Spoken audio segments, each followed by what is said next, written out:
Michael Boyle's StrengthCoach.com presents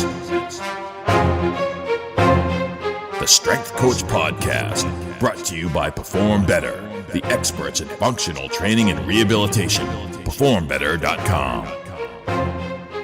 Hey everybody, welcome to episode 199 of the Strength Coach Podcast, the official podcast of Michael Boyle's StrengthCoach.com, the world's best source for strength and conditioning information. You can try StrengthCoach.com out for 3 days for just $1.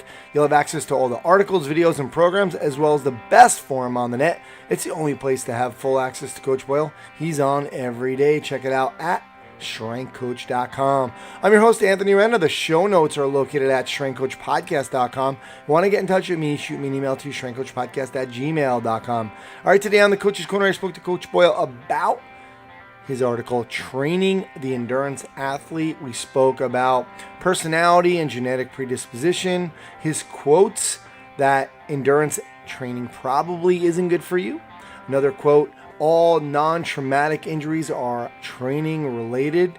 We talked about the endurance injury cycle and the one thing he would add to endurance athletes programs. That and much more coming up on the Coach's Corner in a little while. Aaron McGurr from Perform Better joins us to talk about the Spend More, Save More sale, the one day in San Fran, and a product called the Vibe Stretch. For the Results Fitness University Business of Fitness segment, Alan Cosgrove is on to rant about implementation and taking action. For the Functional Movement System segment, Eric DeGaddy is on to talk about using the FMS with baseball pitchers. And for the Hit the Gym with the Strength Coach, I have on Jonathan Messner. Jonathan's a personal trainer, track coach, and the owner of Core Fitness in New Jersey. I spoke to John about training runners and endurance athletes, volume for cross country and track, interval training and speed work, developing a base, his philosophy on runners and strength training, and developing an app that he did. That and much more coming up with Jonathan Messner in a little while. Lots of things to get to, so let's get on the phone with Coach Boyle. All right, now it's time for the Coach's Corner with Coach Boyle. Coach, Happy New Year. How you doing? Happy New Year, Ant. I am doing excellent. I'm sitting here with my dog sitting on my lap in the living room office. Very nice. Usually I'm in the car. Today I've been diligently working at home, actually, since about 5 o'clock this morning. Wow. All right. Must be something big. All right, cool. Coach, and it's interesting. We have Jonathan Messner on today's show, and he's, as you know, he's a longtime member, a good contributor to the site. He works with a lot of runners down in New Jersey, but you had written an article, Training the Endurance Athlete, that you just reposted, and I kind of went over it, and I was like, wow, you kind of make a lot of big statements here. But I wanted you to just kind of go over some of the things. I'm going to read this. First question you need to ask yourself in order to understand the endurance athlete is, why are they an endurance athlete? The answer generally comes in one of four parts. And two of those parts are personality characteristics and genetic predisposition. You said they're positive at first, but they can rapidly become negative. Expand on that. So basically, when you think about personality type, and this is interesting sort of because it compares and contrasts to the Charlie Francis stuff that we were talking about before. In general, and obviously we're generalizing, endurance athletes tend to be more kind of isolated, solitary people. They prefer long periods of time by themselves. They're the kind of person that doesn't mind going for an hour run. It doesn't mind being on their bike for an hour. Versus, I think, sometimes the sprint-oriented athlete, and Francis says this in his books, is generally an extrovert, a kind of a partier, a guy that likes to sing, a guy that likes to dance. And I say this when I'm talking to endurance athletes all the time, and people kind of look at me. They don't argue with me, but they look almost offended. Endurance athletes are just they're literally slower moving, slower, you know what I mean? They're just a different breed of people. And it's one of the reasons I said, in the fitness business, they're not good clients because they generally want to be off by themselves doing something for a really long time. So they're not people that get into like the team thing and the group thing and a lot of that. So they're definitely different. And then, as I said, genetically, just like with sprinters, these people are born, they're not made. I think some people figure out right away, wow, I tried to run a mile and boy, it was really hard and I stopped halfway through. And then other people say, I tried to run a mile and I ran in 5 minutes. that's the genetic predisposition. And we talk about this a lot. I always say when we're selecting athletes, one of the statements that I've made, sort of semi-tongue-in-cheek, is, hey, we'll just have two tests. We'll run a mile and we'll run a 10-yard dash. The people that win the mile, we'll cut all of them, and the people that win the 10-yard dash, we'll keep all of them. And then we'll worry about what to do with the people that are in the middle. But the reality is that somebody who is an endurance athlete shows it to you very much the same way that someone who's a sprinter shows it to you kind of early on. Okay, nice. I think one thing that, right now we're seeing a lot of these, the Spartan races and the Tough Mudders, and I would consider them endurance athletes actually, but obviously there's a lot of other qualities going on. So I'm sure even though we might consider them endurance athletes, the personality characteristics, obviously, and even genetic predisposition, because you're going to have some people that are probably a little more athletic than just the average runner, long distance runner, because they're jumping on things, they're going through stuff. So definitely probably changing a little bit in terms of that. Yeah, and I would say really if you were kind of thinking sprint, middle distance, those people that are drawn to the Tough Mudder kind of thing are probably more in that middle distance kind of category. Again, if we were going to be really general about it, I think that's probably that person, because again, that person who easily runs a mile is probably someone who eventually easily runs 5 miles and can run a marathon, and they're literally built for it. I mean, look, you don't. It's not unusual. You don't look and think, oh, I saw a guy, just set the world record in the marathon. He was 6'6", 280. Right? Doesn't happen. Yeah. And even I said this, I got myself in trouble, and I'll get myself in trouble again. But one of the comments that I've made is, jokingly, I said, what do elite female runners look like? Funny answer, elite male runners. Do you know what I mean? If you look at the body types, they look almost identical. You will not see sort of wide-hipped, large-chested women, and all of a sudden they're like, and I'm a marathoner, and I'm really good at it. Actually, no, that never happens. Do you know what I mean? It's just, there is, genetics is just the way that it is. It's like basketball centers in the NBA. Well, they tend to be 6'11" or taller.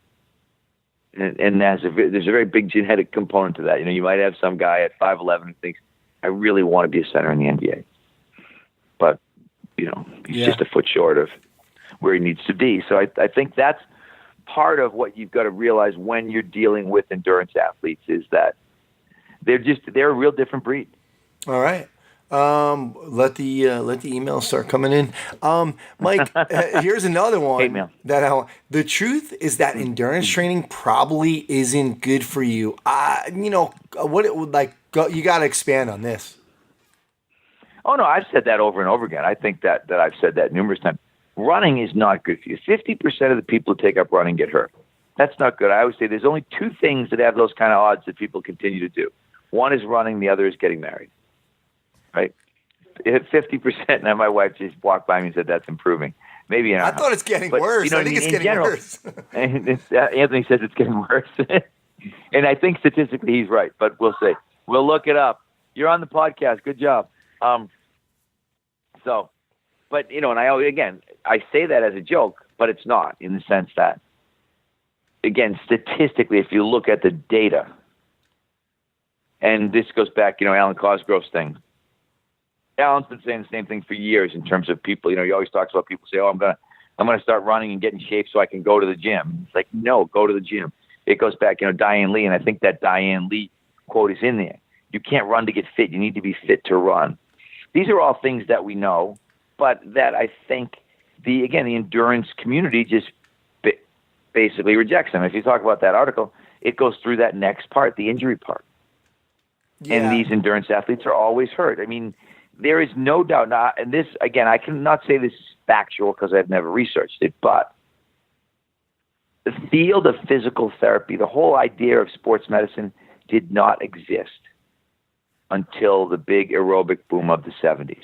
The Cooper Clinic and running and aerobics and getting better aerobic shape. And suddenly we had, you can work your way up the body. We had plantar fasciitis, and we had patellofemoral problems, and we had, hip problems, and we had low back problems. We had all these things, and a large number of them were directly related to people taking up running. Yep, and you're not so saying... I tell people all the time, don't run.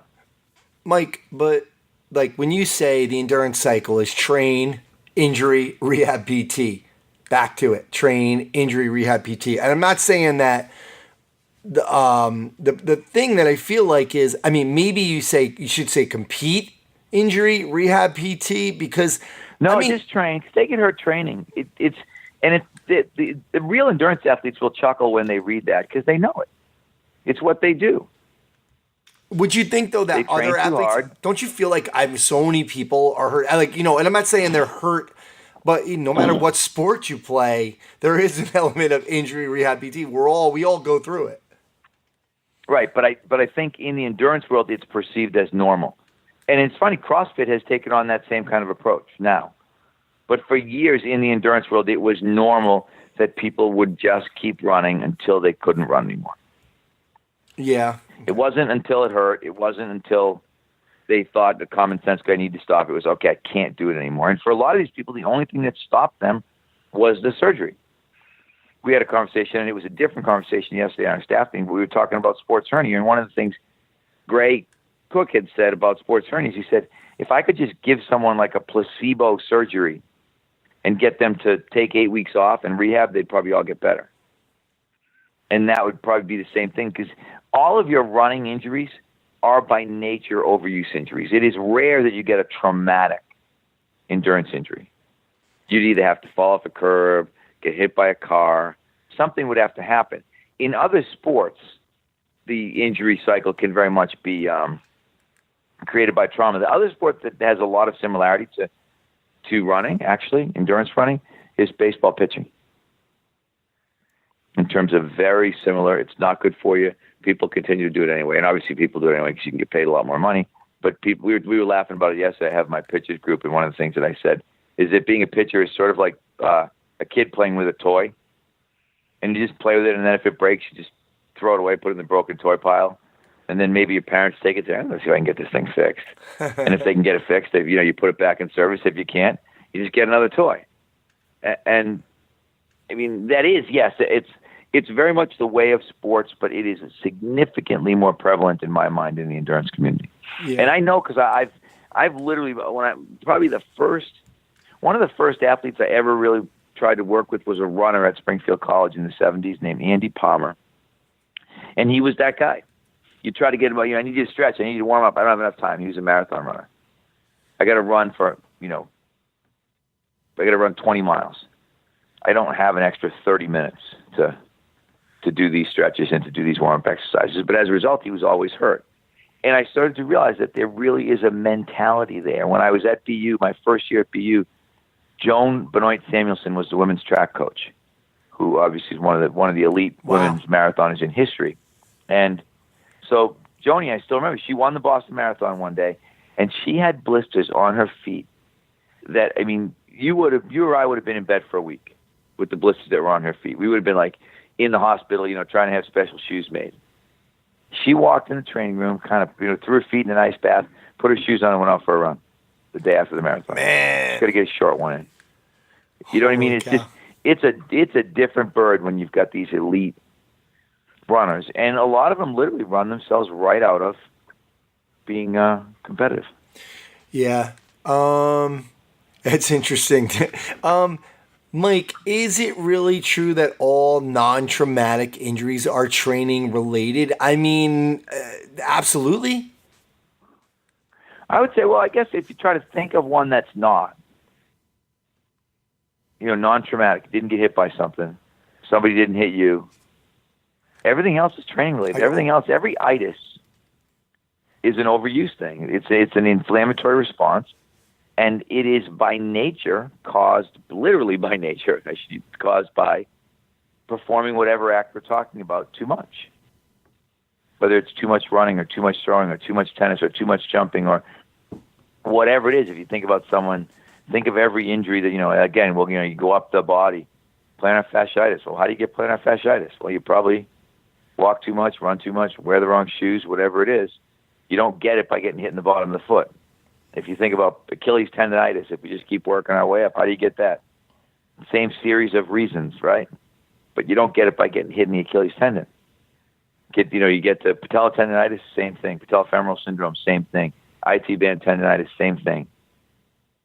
None of those things are, you don't get, I guess you could, in theory, get traumatic patellar tendonitis if somebody, maybe from the reflex hammer being overused, but most of these things just don't, by their nature, they are overuse injuries. Yeah, and I guess you could say, truth is that all non-traumatic injuries are training or lack of training related, probably, right? I mean, that's really what the idea would be. Well, training related, but lack of readiness, lack of preparation. Yeah. But it's still the improper use of a stimulus, and then the response that you get is a negative one. All right. Now that could be from running a marathon. That could be from walking up too many flights of stairs. That could be from, trying to go for a walk in the wrong shoes. It could be a million reasons, but the reality is if you planned better and your progression was better, you probably wouldn't have those problems. Yeah. Mike, let's finish with the last kind of like the recommendations, because I think this would surprise a lot of people. If I could make one change in every athlete's training program, it would be to add more. And if you had a blank there, most people would say, Mike's going to say strength training, but you said interval training. Expand on this. Well, because they're already doing tons of steady state training. So if you could do one thing for them, it would be because, again, and Eric Cressy wrote an article about this one time, or had a brief piece in an article basically where he said something like, at a certain point in time, literally, like say a half hour, the elastic capability of the muscle start to fail you, and you start to run more on the connective capability of the muscle. And that doesn't happen with interval work. You're going to be able to get out there and you're going to be much more springy, much more explosive. You're going to be using, it's not like you're using different muscles, but you're using muscles differently. And you're not getting that same sort of bang, bang, bang, bang, bang on the same spot over and over and over again. Because again, if we look at intervals work to rest, we could have somebody, and I'm getting ready to do this conditioning thing with Pat Beath. And I was just reading over this, what's called the Jabala Study. So it's Martin Jabala, who was a researcher at McMaster, did a study from maybe 10 years ago now that was considered one of the landmark works in interval training. And basically it showed that somebody who did 4 Wingate tests, so 4 30-second all-out intervals, got the same aerobic benefit as someone who ran for 90 to 120 minutes. Wow. That tells you. So if you look at that and think, 4 minutes of work versus 90 minutes of work.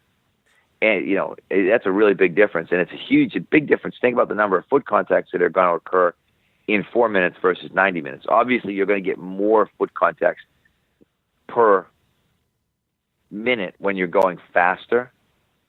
But when you've cut that number of minutes by, like, in that case, you're down to like almost 1/25 of the volume of time. That's really significant. Yeah, I think Mark Smith had a study out. He was talking about that same thing, and I think it was more with like a Tabata protocol where they did. They had like elite endurance athletes. I forget what they were doing, but they trained only like 3 times a week doing the Tabata. One Tabata protocol. That was it, and obviously the dramatic reduction in training time, and so no improvement in performance. It was just like pretty much stayed the same. So it was basically saying like, right. But I think the difference is, if you probably compared 30 minutes of intervals to 90 minutes of steady state work, you'd probably see improvement. I think the difference here was that they had such a huge disparity in the study design that they weren't expecting to see. And it's the same way with the Tabata study. I think that's what Jabala tried to do probably was to look at, okay, let's look at the Tabata study a little bit differently. The Tabata was really, 20-second sprints, but, 4 minutes worth, 8 of them. Now let's look at just Wingates, just having somebody go all out, balls to the wall for 30 seconds, 4 times. But I think what you'd find is almost every time you did that same type of study, that same type of intervention, you'd probably see the superiority. And I actually, in this conditioning I'm talking about, one of the things that you establish is that it's hard to establish why anyone would do steady state stuff unless they were actually trying to get hurt. Yeah, I need to read some more Joel Jamieson stuff in that, and maybe I think he was talking a little bit about that. Again, we don't have time to get into the base, developing that base, but I think there's been some research on the other end saying that there is some advantage to that. And it's interesting because in that Kragenhoff book that I just finished reading, What We Need is Speed, is sort of the opposite. He talks about long to short versus short to long. And he said that with track and field athletes, long to short resulted in significantly more injury. So in other words, building the base, going longer. So. Interesting. We'll have a long conversation. I'll be interested to hear John on the podcast. All right. Well, that's going to do it. Thanks, Mike. Thanks for coming on today. And we'll get you on next week. All right. Thanks, Dan. Appreciate it. All right, now it's time for the Ask the Equipment Experts with Perform Better, and I am here with the lovely and talented Erin McGurr. Erin, thanks for coming on. Thanks for having me. All right, well, New Year. What do we got? What do we got going on? Yeah, Happy New Year. Happy New Year. Yeah, jeez. What's our sale right now? Right now, we finished our holiday sale, obviously, now that the holidays are over. So we are currently running the Spend More, Save More, which we've done in the past. I know a lot of people like that. So when you spend $50 to $99, you save 10% off your order. And then the more you end up spending, the more you end up saving. So if you have an order from $100 to $149, you can save 15%. And then when you spend over $150, you save 20%. Very cool. Very cool. Got to get over that 150 mark, man. It's add a couple things in there. Exactly. San Fran, one day sold out. You kidding me? Yes. No, I know. It's crazy. I know we mentioned it a little bit before, but it's the first time we sold out of San Francisco. So we sold out last week, surprisingly. But we have a great lineup. Todd Durkin's going to be there, Dan John, Martin Rooney, and Gray Cook. So I heard Martin speak in New Jersey, but the other three guys I have not heard speak yet. And then just looking at Todd and Martin alone, I know it's going to be a little crazy as far as energy levels, so that'll be nice. But those four, I'm looking forward to going out there and looking forward to seeing some of my West Coast friends. All right, awesome. I mean, one thing is it's when Todd and it's during the practicals because you do 4 practicals and those two have to be on different corners of the room. So, Correct. Last time we talked about some vibration training, and we're going to kind of segue onto that with the vibe stretch. Tell us about that. Yeah, well, last time I was on, I did mention the vibe plate and kind of mention the power plate a little bit. But going back to the vibe plate, we have a new product this year that is actually a vibe plate on the bottom, but it is called the Vibe Stretch. So what the makers did is they combined a True Stretch station with a vibe plate. So it's actually the world's first stretching cage that uses whole body vibration to increase flexibility, strength, bone density, aids in rehab, all that good stuff that vibration training always does. But I know the True Stretch station is very popular for a lot of people, just being able to stretch and keep everything self-contained, but put your body in all 3 planes of motion, using all four points of contact. So it's pretty cool that now they have the vibration platform on the bottom and the stretch cage around it, so you can still warm up before you get into, warm up your muscles before you start your workout. Using the vibration training, still being able to do push-ups, foam roller, med ball work, band and tubing, all that stuff. But still being able to use the cage, you can do pull-ups, things like that on it. So it's just different, being able to get, again, in all 3 planes of motion, being able to stretch like that, but now you're including the vibration training on there. So it's been popular with a lot of physical therapists, chiropractors. It was big in the rehab. Now it's getting into the performance field, so a lot of fitness professionals are using it just to warm up and kind of activate the muscle fibers a lot faster than, they normally would if they were just stretching in the stretch cage. All right, very hardcore. That's combining two good products. I like it. It's kind of like a Reese's peanut butter cup, man. I like those better. E, thanks so much for coming on today, talking about the sale, the sold out San Francisco one day, and the Vibe Stretch. So we really appreciate it. Anytime. Thanks for having me. Hey everyone, this is Alan Cosgrove back again with some fantastic business building ideas for you guys, for your fitness businesses, here on the legendary Strength Coach podcast. All right, this is more of a rant this week, so you might like it better than my usual tips.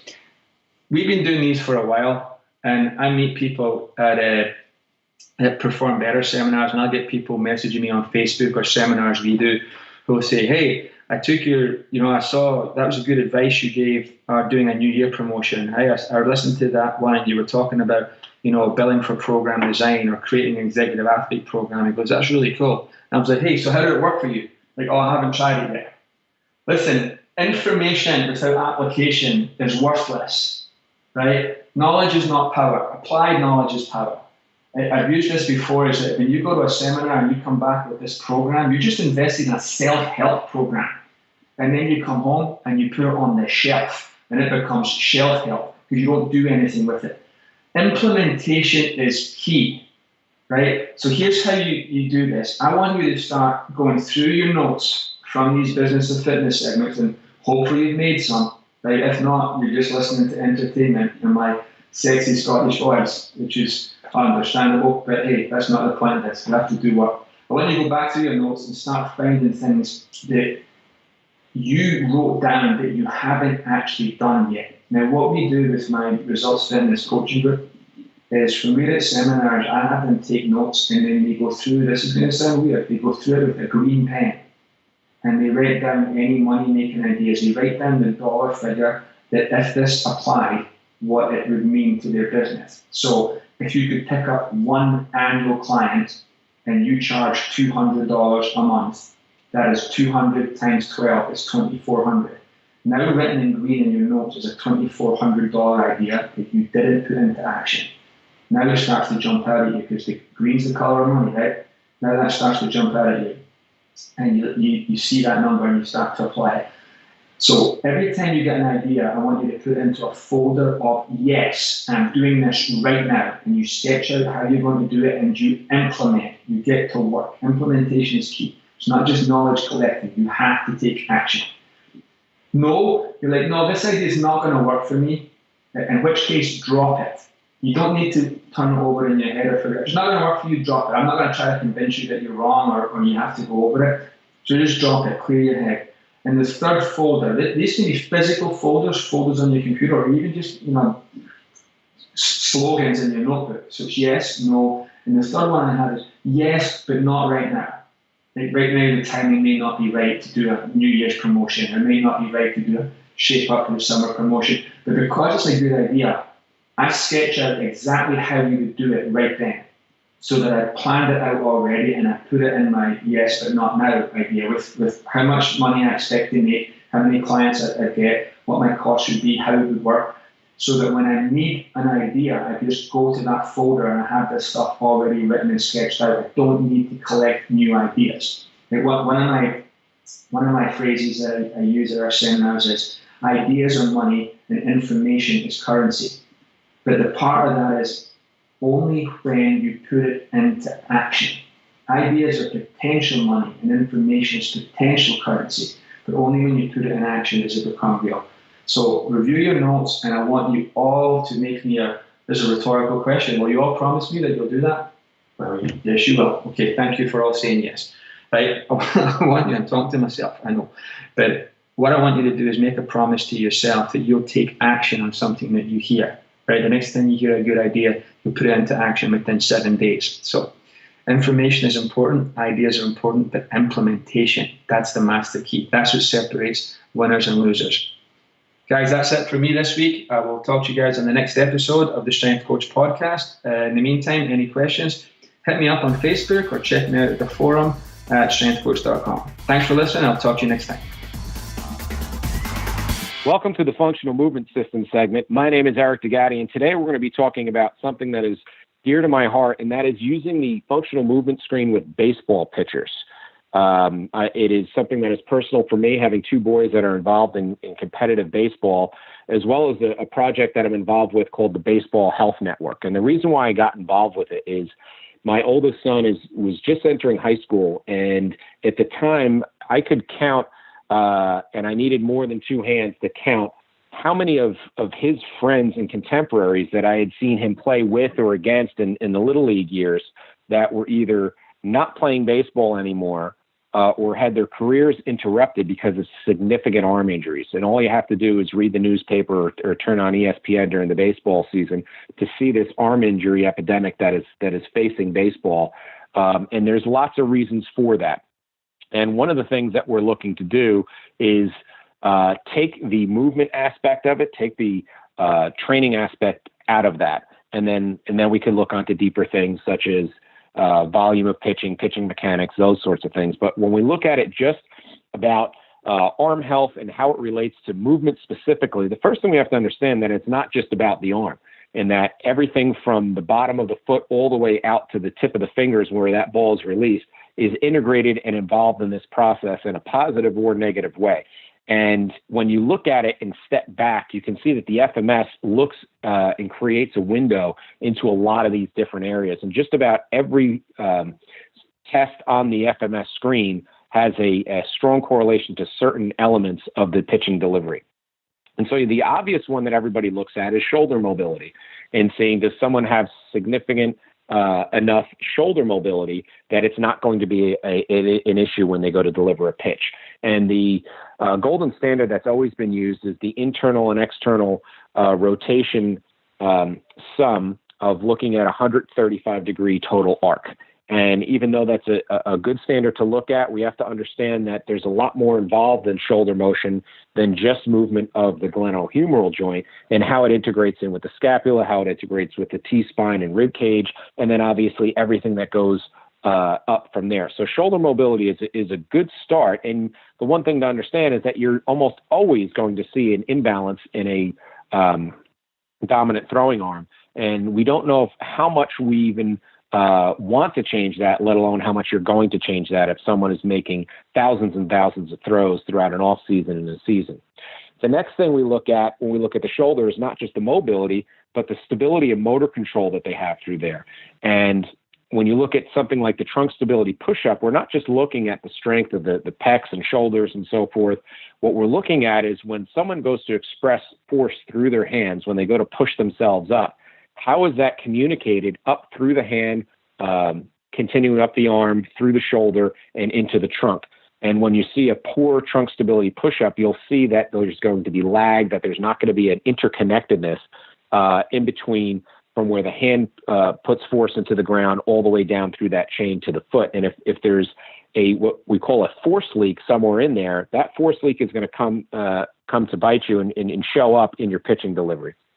And that can be shown and expressed in a number of different ways. The other piece that a lot of people don't look at is what's happening in the lower half and what's happening through the different phases of the stride of the pitching delivery. And when we look at it, it's an interesting thing in that there's only one of three foot positions that we talk about when you're in standing and doing anything athletic. You're either in an open stance where the feet are parallel, you're in a split stance or staggered stance where the feet are offset, where one is in front of the other. And then you have a single leg stance where obviously you're balanced onto one foot. Well, when you look at those three foot positions, we go where we start if you're delivering from the full windup, where you're starting in an open stance. Then you're going up into a single leg, up into your hurdle position, which obviously correlates with the hurdle step in the screen. Then as you drive off that back foot and you come into your front landing foot, that's where you're in a split stance, which is most representative of your lunge in the movement screen. Then that back foot is going to come up off the ground where you're back into a single leg stance, but now you're in a hip hinging situation, which if you took that and flipped it sideways, looks an awful lot like the active straight leg raise. And then as that leg carries through and comes forward into a fielding position, you're back into an open stance. So you can kind of look at where the breakdowns are, and almost always you can correlate that back to a good or poor movement screen score on that representative test. So now when we look at that, we can also see that any point where that breaks down can lead to one of two issues. It can lead to an issue with performance, whereas if I have a poor landing position, where if I don't stabilize well on an narrow base of support, almost like you would in an inline lunge, well, when I have that front foot land, and if I can't stabilize that well, I may start to open up my stance to get a wider base of support reflexively. Well, that's going to cause me now to fly open more. Or what may happen is I'm going to start to tilt right to left with my trunk to try to stabilize, and now that's going to change my arm slot. Every time I change my arm slot, the consistency of my pitch is going to change. With all that, not only is it going to affect your performance and change your release point and affect your consistency, but also the stress that's on the arm. If I can't now drive with the hips because I have to fly open, well, now there's additional stress that's going to be put on the arm, and that may show up as an elbow problem, a shoulder problem, or anything else down that chain. So obviously, all these points leading up to it are things that are going to ultimately express what's happening with the ball out of the hand. And if you backtrack it all the way through, a lot of times we can correlate that with a pitcher as to where they fall short in the movement screen.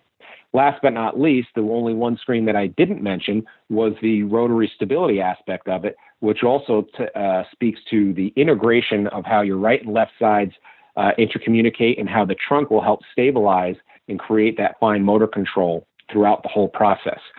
So now if you look at the screen from top to bottom, we've almost seen the entire pitching motion. And when you can step back and see things through the eyes of movement, you can really see how you can affect a pitcher positively by being able to look at their movement through the movement screen and then address that all the way through their performance. That's going to do it for today. Be sure to check out functionalmovement.com for more information. All right, now time for the Hit the Gym with the Strength Coach. And today I have on Jonathan Messner. And Jonathan is the owner of Core Fitness in Brielle, New Jersey. He is a trainer and a track coach at Georgian Court University in New Jersey as well on the shore. He's the host of the Core Fitness podcast. He's a longtime member and contributor to StrengthCoach.com. Jonathan, thanks for coming on today. Anthony, thank you so much for having me on. All right. Well, you know what? You have such an. It's funny. I swear I didn't plan this, but you and I planned on this, and then Coach Boyle sends me. He wanted to repost training the endurance athlete. So if this is like the running / endurance athlete podcast, all running, all endurance podcast. It was meant to be. Yeah. You're a track coach, you're a trainer, but you're not always the biggest fan of running. You have a different philosophy than maybe a lot of other track coaches. Let's actually just start. I don't always do this, but start out with your story of like how you got here. I think that's a good place to start because, like you said, I feel like a lot of people have this misconception about who I am and what I do. I say a lot of people. My audience is probably very small, but just a little bit about me. I ran track in high school and college, Anthony. When I was in high school, going into my senior year, I was hit by a car. It wasn't terrible. I was able to continue running in high school and running in college, but that's when my knee issues start. That's when knee pain started for me. And by the end of college, things were pretty bad. After college, I started working as a personal trainer, right? Because I was a runner. That's the logical next progression for somebody who's in athletics. So what should I do? Marketing? Should I go into sales? No, I'll become a personal trainer. And at the same time, because I was holding on to running, because I was a jogger. I loved running. I also volunteer coached at Monmouth University. So I was working at this big box gym, Anthony. I was opening the gym at 4:45 in the morning. I would work till noon, and then I would go to Monmouth University and volunteer coach under Coach Joe Compagni, one of the best coaches I know, good friend of mine. I was really burning the candles at both ends. I would fall asleep right before practice, like all the kids were getting ready for practice, and I was there in the hallway just passed out. And I only did that for 2 years because, well, after 2 years, a couple of things started to happen for me. I was at the big box gym for 2 years, and I realized I could make some decent money as a personal trainer, which was more than I was making volunteer coaching. And I let the coaching gig slide. But the other thing that was happening at that point is my knee pain was getting really, really bad. I remember falling downstairs at one point when I was walking. When I would walk just on flat surfaces, my knees would just give out on me. It did not get better. And, I was working with a lot of people. I was training a lot of people, even though I had no idea what I was doing as a trainer at the time. But, surgery kept coming up, Ant. And, I don't know if you suffered with I can't use your words, John. If you suffered with pain when you were younger, but as a runner, I wanted to keep running.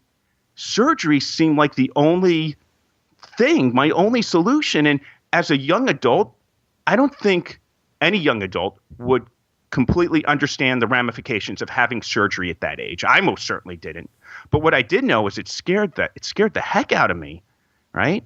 And this is not a plug, Anthony. I was 22 at the time. I was in Barnes & Noble, and by the grace of God, I come across Functional Training for Sport by Mike Boyle. And that book changed my life. And I remember reading about glute strength and thinking to myself, oh, okay, yeah, but what about my knees? Like it was right there. Mike had it right there in the text. And I still struggled with putting it together. And my light bulb moment, Anthony, was I was sitting on a foam roller trying to find the trigger point in my glutes. Now, coincidentally enough, Mike didn't have foam rolling in Functional Training for Sports, so I must have seen it on mikeboyle.biz. I am dating myself right now.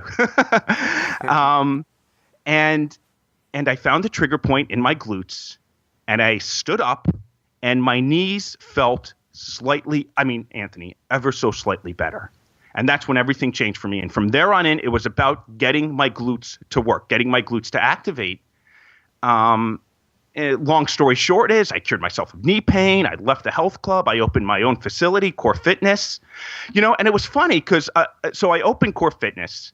And I'm not, this is 6-7 years removed from track coaching. I was still running. But I dearly, dearly missed the sport. I missed working with runners. Why? I don't know. But I missed it. So I started busting my hump, trying to get something going. I wrote a book called Core Training for Distance Runners. I started a track club. Yeah, I was hustling every day, Anthony. And the track club, some days we would meet every week at the track in Point Pleasant to run. Some days we would have 5-6 people. Other days it would just be 1 or 2 people, and I was 30 at the time. So, I couldn't see how successful it was because I only had it going for a year or so, but it was too slow for me. Things weren't happening quick enough. And I love telling this story because here I am busting my ass trying to get this running thing going. After all, I'm Jon Messner. I had this amazing experience. I work with a lot of people who feel better. You should listen to me about running. And I felt like nobody was listening to me. So busting my ass, one day out of the blue, my mom calls me up and she says, Johnny, Georgian Court University needs a track coach. To which I respond, Mom, how do you know Georgian Court University needs a track coach? And she says to me, John, I'm your mom. I know what makes you happy. Give him a call. And that was that. And I've been at Georgian Court for 3 years, and it's been quite a roller coaster ever since. And we can talk about that a little more. And, so now I consider myself, I'm a gym owner, a personal trainer, and I was telling you this before we started recording. I feel like we're kind of duping people because I'm a personal trainer and a track coach. And even though I'm a CSCS, I don't necessarily consider myself a strength coach. Yeah, that's okay, though. Plenty about training and running, so that's what we're here for. And, I think Coach Boyle was probably laughing during that story a few times because, he was talking about Joan Benoit Samuelson basically running a marathon and coming the next day with blisters all over her feet. She went over to the ice bath, put her feet in the bath, boom, went out for a short run. And I kind of laughed when you were telling the story about getting hit by a car, and you're like, yeah, but I kept running, so. Anthony, I saw my coach the next day. He was roofing. He was doing roofing on a house in the neighborhood, and I had a splint on my wrist. And he said, John, what happened to you? And he looked at me and he said, John, you're an effing idiot. Go home and rest. Yeah. So tell me, because Coach Boyle in his article wrote, and I talked to him about this today on the podcast, was, certain personality characteristics of the endurance athlete, the runner, which at first can be a positive, can then become a negative. Talk to us a little bit about that statement and about the personality of some runners and endurance athletes, so people get a handle on this. Okay, so in endurance training, endurance runners are definitely a different kettle of fish. Well, no, I shouldn't say you have sport. So sport, you have wrestling, swimming, running. Sport, wrestling, swimming, running. And then you have games, hockey, basketball, baseball. And definitely in the sporting arena where you do the same thing over and over and over again, it develops a certain mindset. I call it an addiction. I call it jogging addiction or recreational activity addiction. And I don't think there's any positive to it at all. I don't think there's any benefit to it at all. And we can get into that, but I see that in my gym. I saw that working at that big box gym for 10 years, and I see it in some of my college runners.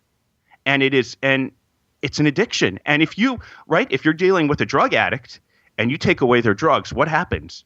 What happens, and if you take booze away from an alcoholic? They freak out, right? Yeah, sure. Same thing with endurance training. And my argument is not only is there a better way to train so that you run faster, if that's the goal, right? But you'll also feel better. You'll also be less injured. That's my argument. And I mean, I've been doing it for 3 years. I have a lot of good data on it. I do it with a couple of people in my facility. My facility isn't this hotbed for endurance trainers, but endurance athletes, but we have a few. But really at the college level where I was able to work with 20, 25 kids, a larger sample size, we started to see some really, really good results. It's interesting, yeah, because like I said to Coach Boyle, he said the truth is that endurance training probably isn't good for you. So absolutely, and we've had some issues with some of our athletes get. And I want to be careful here because I love all my athletes, and I don't want to get myself in trouble with the university. But we've had some people get into some very bad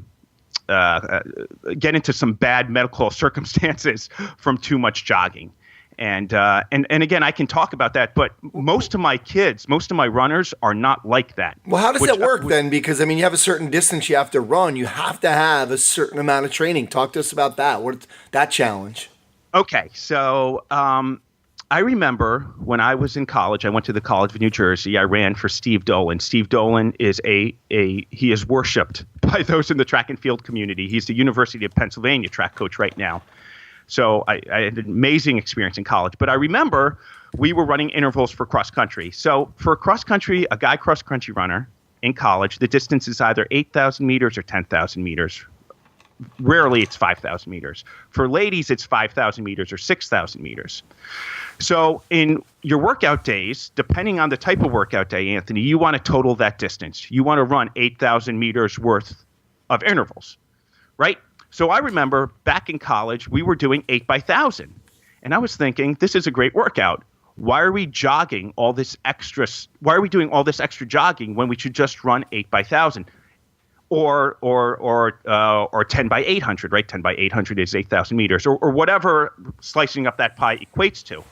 So I think, and what I tell my runners is the workout that has the biggest influence on how you race is that interval workout. So we have one interval workout during the week, and it's our Wednesday workout. And it always totals, at least for cross country, track is a little different. It always totals the race distance. So for the guys, it's either 8,000 meters or 10,000 meters. And for the ladies, it's either 5,000 meters or 6,000 meters. Now, in order, and I have this drilled into my athletes' heads, and they're so good about it, Anthony. I'm so blessed. In order for them to have a good interval workout, you have to be quick. You have to have a good Monday speed workout. And Mondays are always our speed workout, our speed workouts. And our speed workouts at the college level, because you can throw a lot at college athletes and they won't get injured, doesn't always, but usually equates to about 2,000 meters. So I don't want to get into it too much. I don't want to lose the listeners too much. But what it is we have a long interval day, which is Wednesdays, and then we do short sprints, like we're training sprinters on Mondays. And the faster you do your Monday workout, the better your Wednesday workout is. And the better your Wednesday workout is, the faster you will race. John, and we've seen that time and time again. Actually, can you get into that a little bit more detail? Because we are speaking to mostly strength coaches and trainers. But so give us the difference, because honestly, when we think of intervals, we're kind of thinking, yeah, we're going to do, 10 seconds hard, 20 seconds off. I mean, you're talking about a completely can you kind of define interval and maybe the difference between your intervals and your speed workout? Thank you. Yes, and I meant to do that. Thank you. Okay, so a couple of things. So back when I was in college, that thought first entered my head. Why are we doing all this extra jogging? And then I remember, here we go, plugging Mike Boyle again. I remember listening to Mike talk about training a boxer, and he was talking about intervals, and it was something like, I forget what he was saying, and I'm going to butcher what he said, but it was something how he was, I think on the upper body erg, I think 30 seconds on, 30 seconds off to mimic a boxing match. And that's when things really started to manifest in my head. We have been training runners wrong for a long, long time. So there is a very famous track coach by the name of Jack Daniels. Great name, by the way. And he... I always thought that was fake, yeah.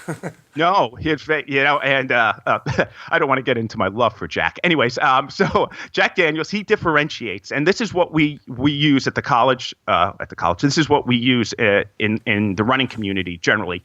You have your interval days, which is whatever you run, right? So, no, let me rephrase that, Anthony. I'm sorry. So whatever time you just ran, that's your recovery. So if you ran for 30 seconds, you're taking 30 seconds recovery. That's considered an interval. And yes, there's going to be a million different definitions for these words, but that's what I consider an interval. So if you run for 30 seconds, you rest for 30 seconds. If you run for a minute, you rest for a minute. I consider that an interval. What I consider a repetition or speed work, whatever distance you just ran, you walk that for recovery. So if you run 200s, if you run a 200, you walk a 200. Which is considered full recovery. If you run 300 meters, you walk 300 meters. That's considered full recovery. Does that make sense? It makes sense. Speed and repetition. But my question is, full recovery, how do you really know if it's a full recovery? Like if we, the heart rate was not like, especially on the shorter distances. And that's a great question. And trial and error. I tell my runners, you should be able to feel like, and this is right out of Jack Daniels' book, you should be able to feel like you can run the next rep as hard, as fast, if not faster than the previous one. So it's based on, I get ragged on, John, you're not scientific enough. You're not measuring this. You're not measuring that. Well, it's all anecdotal and it seems to be working pretty well. Whereas with intervals, you should feel like crap halfway through intervals. Intervals, you should feel like you're not going to be able to finish, and you always finish. Reps, you should feel rested going into each one. Speed repetition, which is our Monday workout, almost always. All right. John, talk to me about the controversial theory about developing a base. I mean, Coach Boyle talked about, Diane Lee's quote of, you can't run to get fit, you need to be fit to run. Can you talk about what your prerequisites are maybe, or you're developing, and this is with athletes, do you develop a base? What do you do for that? Well, we do, but it's going to be vastly different than what anyone is thinking. And if there are any track coaches listening now, if I offend you, I don't mean to. I just say this all based on my experience in working with these high level kids and working with a couple individuals in my gym who are very high level, Drew Seaver, Maxine Presto. Anyways, so when it comes to developing a running base, okay, so let's backtrack. In my opinion, there are 3 different running motor patterns, right? So with strength coaches, we understand motor patterns: squat, bend, push, pull, walking, maybe lunging might be thrown in there. I think running patterns can be broken down into 3 different types of motor patterns. I think you have sprinting, which is pretty much balls to the wall. You have running, which is like 85%, which is, I think that's what Mike usually encourages for his workouts, running, not full out sprinting. And then you have jogging. And jogging is characterized by poor posture, knees caving in. It looks like the body is trying to resist the activity, right? So I think when it comes to developing a good base, you have to teach the body how to run and or sprint. And what we do, so what my college athletes do, what Drew and Maxine does before their season is it's all short sprints. which is so I want to say there is no other university in the entire nation that does what we do. When my kids come in September, actually the end of August, we don't do a 5K time trial like almost every other university does. We either do a 200 meter or a 400 meter time trial. And what I program is just a lot of 10-second sprints.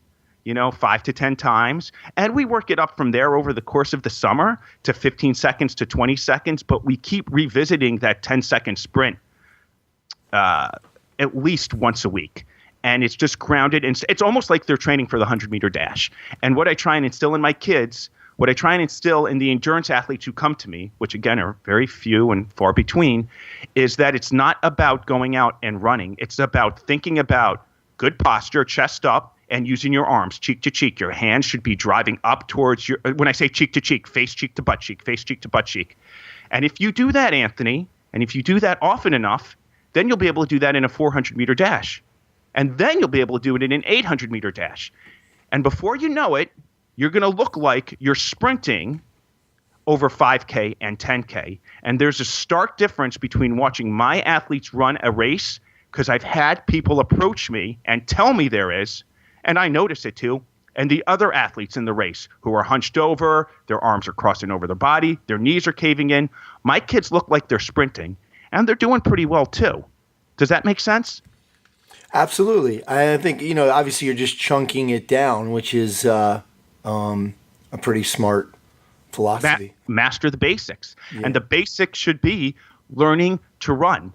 Right. And we get so, and the thing about jogging, Anthony, and here's the thing, especially when you're younger about jogging, you can get really fit really quickly jogging. Right. But it's like you're building a house on top of quicksand, because you will get injured. And if you get injured, and here's one of my things, and I hate playing the injury card, because if you're not hurt, you don't care. You're probably going to switch off the podcast. But if you get hurt, you can't train. And if you can't train, you can't get faster. But just ignoring that stuff, if you can get faster over, say, 200 meters, right? Hold on. If you get faster over 200 meters, you'll be faster over 400 meters. If you're faster in a 400-meter dash, you'll be faster in an 800-meter dash. If you're faster in the 800, you'll be faster in the mile. You'll be faster in the 5K. Everybody wants to do it the opposite way. And it cannot be done. It may be for a short period of time, but then you don't have any 200 or 400 meter speed anyway, so you're not going to be faster anyways. It's a moot point. You see how passionate I get? I'm sweating here. Yeah, geez. Talk to me about that idea and kind of bringing it to general population and maybe some of the challenges there and some of the things that you do with your general pop. Because, for the most part, even for our strength coaches, a lot of them, most of them are training some general population too. So talk to us about that idea with general population. All right. So, okay. So if somebody comes to me and they're like a blank page, they're willing to do whatever I want them to do, which are some of the people who come to my gym. Some of the individuals who work out of my gym, they like to jog. They have stressful jobs. I'm okay with it. They're able to single leg squat, whatever. It's fine. But some people who come to me who are blank slates, kind of like Drew Seaver, Maxine Presto, Lou Garcia, all members at my gym, great people. I deal with some very young athletes too at my gym. And they just want to be healthy. They want to be fit. All it is it's 8 to 10 second sprints, 5 to 10 times, 3 times a week. And it's not all out. It's not 100%. It's like 85%. And focus. And I try and hammer home, and I work with them chest up, cheek to cheek. Get your hands up towards your face. Get them down to your hips. Get your hands up towards your face. Get them down towards your hips. I've worked with people who are recreational joggers who have done what I've asked them to do and then go run a 5K and PR in a 5K. And I've seen it work time and time again. And with somebody who comes from a huge jogging background, it won't help them get faster. But for anybody who just wants to be fit, I think running, I think it is. I think it's a natural thing for us to do. I think it's healthy, if we have good footwear, which we can talk about later. But if you can just get people to think about exercise, and here's the trick. Think about exercise is not going out and running 3 miles, but going out and doing a couple of 8 to 10 second sprints with a 2-minute walk in between. Do it with a friend and get them to think that that's exercise, and they're focusing on good technique and good body mechanics, I don't know, maybe they're doing core exercises a couple times a week, they're going to feel pretty good. And they're going to think that that is what exercise is. And that's the trick. If you can teach them that's what exercise is, they'll feel better longer, maybe they'll feel better their entire lives, who knows, and then they'll tell other people about it. Let's talk about the strength training philosophy with your college athletes too, and how much you're doing with them and maybe what you're doing. Okay, so I am going to try and steer as far from controversy as humanly possible. So let me start by saying, Anthony, if you want any sort of longevity in the sport of distance running, you have to strength train. You have to get your hips working right. I would not be here. I would not be able to. I'm going for a run when we're done. Anthony, it's 60 degrees and it's June. It's amazing. June. It's January and it's 60 out today. I can't wait. Anyways, I'm going to go for a run after this. I would not be able to run if it wasn't for strength training. I strength train myself twice a week. Drew and Maxine would not be able to run. They would be sidelined with injuries if it wasn't for strength training. All right. Strength training, as we know, it takes time and discipline. All right. I do not have that at the college level. To get my runners to not think about recording mileage, which is what we have done, which I want to talk about, is a huge hurdle. To ask them to lift weights too, I feel like it's too much to ask. Now, hold on.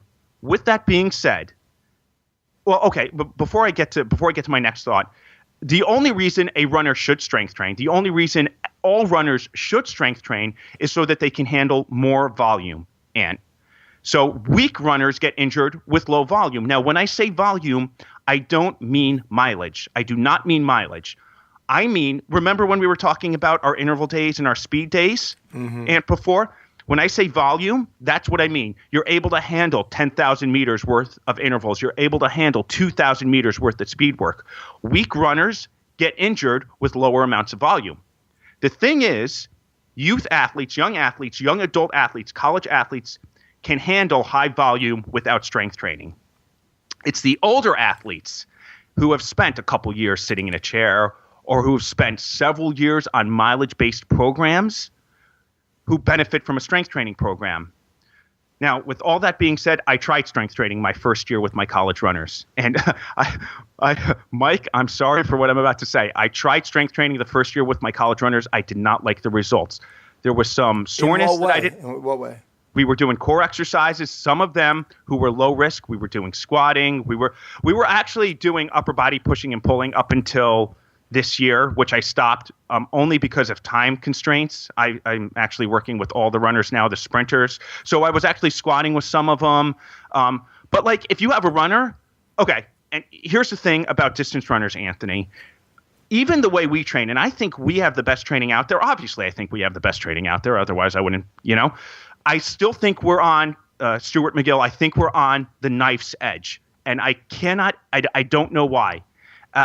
Maybe it's because of the high school programs they came from. Maybe it's because they're sitting in chairs all day long in classrooms. I don't know what it is. But I know, and here's what I do know. If you're an endurance athlete, you need to strength train. And in order to do that, you have to take – here we go. You have to take off at least 1 year from running. And I cannot afford to do that at the college level. Why do you have to take the year off, though? Expand on that. That seems a little odd. Coming back from experience, Anthony, I have worked with so many runners who continue to run, even have done short sprints, and the strength training, it didn't work for them. The core simple bridging did not seem to John, I feel this in my knees. John, I feel this in my hips. Only when you remove the act of running, and how I think about it, and Drew wrote a great article on how many times your hips go through a motion on a 5-mile run. If you think about going out for a 5-mile run, how many motions of the hip is that, right? And if you do that for 4 years at the high school level, thousands and thousands of motions, running motions, jogging motions at your hips, you're fundamentally changing the way in which your body is supposed to operate. This is what I think, right? This is all speculation. You're reprogramming somebody's movement patterns. You have to remove yourself from that totally. Because here's the thing. You keep, Anthony, in the sport of endurance running, if you have a little bit of an ache, that does not go away with more running. It festers and it grows. And the cause of it is the running. And you need to remove yourself from what, Gray Cook says. You need to remove yourself from the negative. Strength training, you get your glutes working, then you can jump back into running.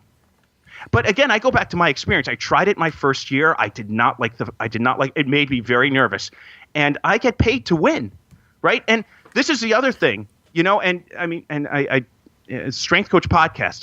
I'm going to say it again. If you're a runner and you want any sort of longevity in the sport, you have to lift. I don't know this for sure, but I'm pretty sure we have at my university the lowest injury rate in the entire NCAA. With no strength training. Well, hold on. Right. But, you could also argue 10-second sprints are strength training. My kids, we roll before practice. We do foam rolling. I make a point of it. Find the trigger point in your glutes. Find the trigger points in your quads. But with no strength training, we have – don't quote me on this, but during cross-country – You're quoting yourself. I know. Oh, geez. Thanks, Anthony. I sound like a jerk. But during cross-country, Anthony, my entire team was able to race. My guys team and my girls team. We have a small team as it is. We only have, 8 guys, 12 ladies. I can't afford any injuries. Not only was everybody on the line racing, our guys went from 10th last year to 4th this year. Our ladies went from 3rd to 2nd. So it's clearly working. And we have some people banged up here and there, but they're able to run, and it's nothing sideline. You look at other teams, Anthony, a third of their team, a half of their team is out with injuries. And that's what I go back to. And I try and pound home to my college athletes. If you want to continue running after college and you still want me in your life, you have to wrap your head around the fact that you're not going to run for a year after college. And it's probably not going to be a year. It's probably going to be 6 months or whatever. But I go back to my experience. It's interesting. It is hard to wrap around for me for that you're saying if you want that you have to take that much time off, and that the college athletes that you're feeling like it's not as important from a performance perspective as well. So all right, maybe the challenge might be, well, John, you went from 10th to 4th.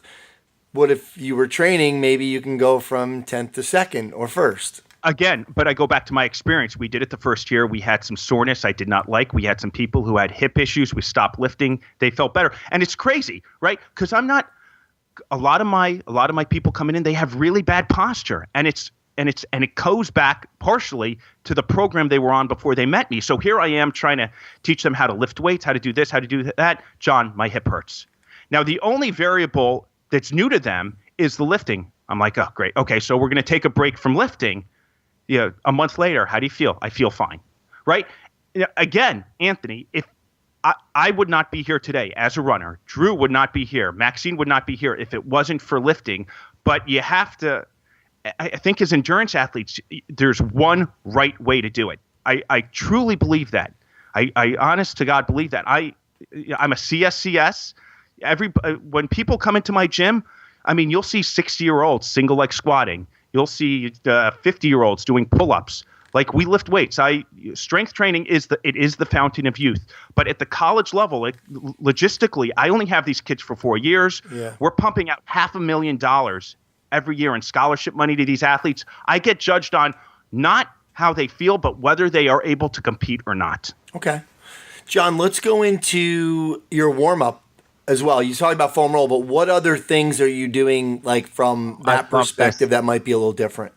Anthony, that is a great question. So we foam roll. I went out and I bought a big softball bag with rollers. So you can roll it around, and we have all our foam rollers in there and all our sticks, and they pull that out and they start rolling. And at the end of rolling, I have before we go out and jog, we usually go over rolling one more time after they're rolling, just to make sure, because you know how people are. They sit on a foam roller and they're just moving around, not thinking about anything. You know what I mean? So I make sure, and this is me trying to plant the seed in them how important strength training is. So I have them all roll their glutes one more time, and I walk around and make sure they're all finding the trigger points, and I have them roll their quads one more time, make sure that they find the trigger points. And then what we do for a warm-up, and I love it, it's a 10-minute jog, real easy, really slow.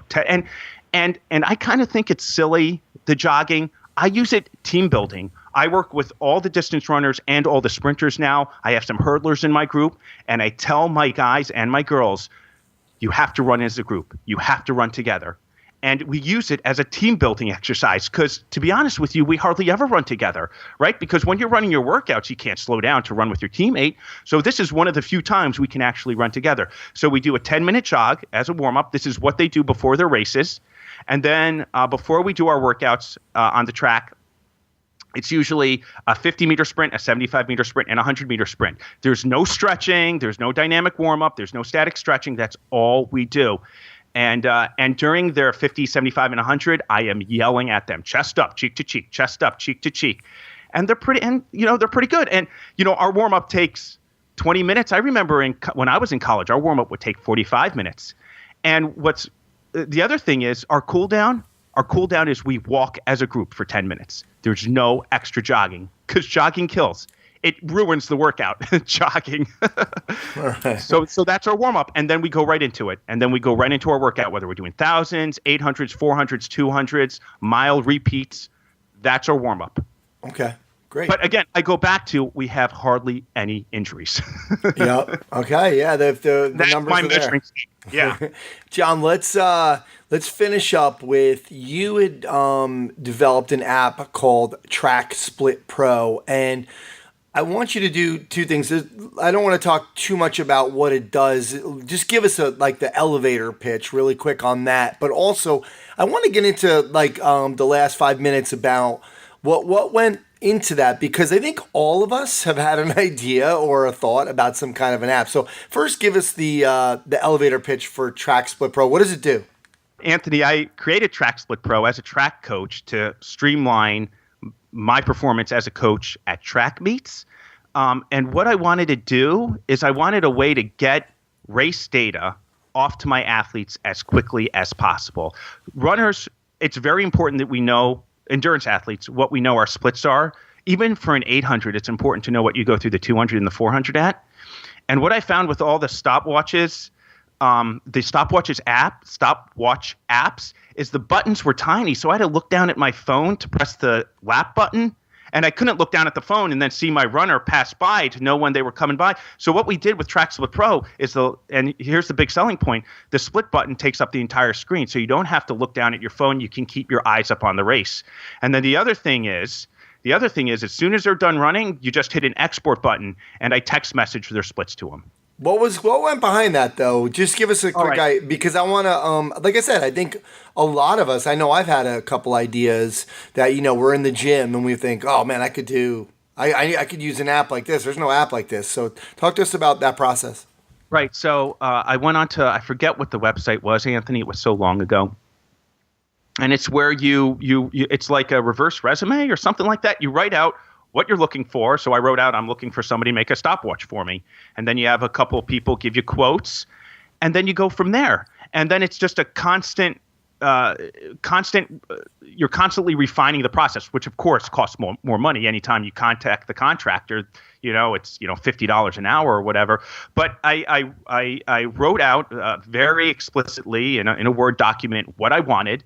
I created I created what I wanted it to look like on my computer, and the person, they just took that information and they made what I wanted it to look like right into the app, and it actually worked out really, really well. The only recommendation I would make if somebody does this, and because there was definitely a miscommunication in the language, he didn't really understand the sport. And I think I had to spend a little bit more money just because, I had trouble communicating with the guy. Do you sell that on the iTunes store? Okay, that's a good question. I sell it on Google Play and iTunes. And I will tell you, if you're doing it yourself, getting it up on the iTunes store is a pain in the butt. Getting it on Google, on the Android store, is so much easier. If you're gonna, and my guy, he made me do it myself on the iTunes store, which I'm surprised to this day that I figured it out. If you're going to hire someone to do it, you have to hire someone all the way to do it, because you will not figure it out. I figured it out by the grace of God. Very difficult on iTunes. Google what's the is split so much there? easier. What's the split? Like, if do you sell the app? How much does the app cost? Right now it's $4.99. I'm going to bring it down in price just to see if we sell more units. And I think the split is, I think it's 60-40. 60 goes to Apple, 60 goes to Google, 40 comes to me. Okay. Or it's 50. But for Apple, you have to pay $100 a year, something like that. Wow. Google, it might be just a one-time $50 fee to list it. Yeah. All right, great stuff. Yeah, that's interesting because we haven't really gotten anybody on doing that. Cool. John, thanks so much for coming on today. I know, it's definitely a controversial topic, and I'm sure we're going to have some interesting conversation on the forum maybe about some of these topics. And I know Coach Boyle was looking forward to listening as well. So thanks so much for coming on. Anthony, thanks so much for having me, and thank you so much for what you do for our strength and conditioning community. All right, that's going to do it for episode 199 of the Strength Coach Podcast. Special thanks to Chris Porter, Aaron McGurr, and the folks over at Perform Better. You can check them out at performbetter.com for all their products and info on their educational seminars. Thanks to Coach Boyle and Jonathan Messner for sharing their insights and philosophies into the world of strength and conditioning, nutrition, performance enhancement, and endurance training. Alan Cosgrove for the Results Fitness University Business of Fitness segment. Check them out at resultsfitnessuniversity.com. Eric DeGaddy and Functional Movement Systems. Check them out at functionalmovement.com. And of course, remember, you can join strengthcoach.com and have access to the site for just $1, 3 days, just $1. Once your 3-day trial is over and you become a member, you'll be able to download Coach Boyle's 2 books, Designing Strength Training Programs and Facilities, as well as Advances in Functional Training. And remember, if you have a staff of 2 or more and you want to sign up as a group, we have a special membership offer for you, up to 50% off. To access the offer, go to strengthcoach.com, click the Join Now button to get started on your trial. My name's Anthony Rennie. You can reach me at strengthcoachpodcast@gmail.com. Thanks again, and I'll speak to you next time.